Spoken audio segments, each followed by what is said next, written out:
কি এই দাবানল? কেন এই দাবানলের সৃষ্টি? দাবানল কেন এত ভয়াবহ? এসব প্রশ্নের উত্তর এখনো অনেকেরই অজানা। বন জঙ্গল কিংবা ঝোপঝাড়ে অগ্নিকাণ্ডের পর যখন আগুন ছড়িয়ে নিয়ন্ত্রণের বাইরে চলে যায়, তখন তাকে আমরা দাবানল বলতে পারি।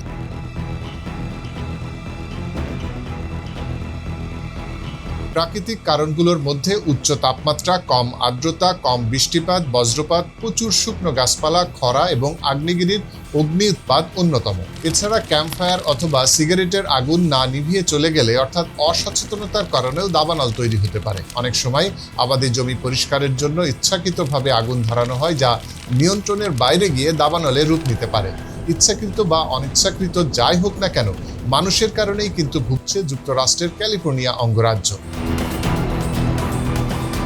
ন্যাশনাল জিওগ্রাফিকের তথ্য অনুসারে ক্যালিফোর্নিয়ায় নাকি 95% অগ্নিকাণ্ডই ঘটে মানুষের কারণে।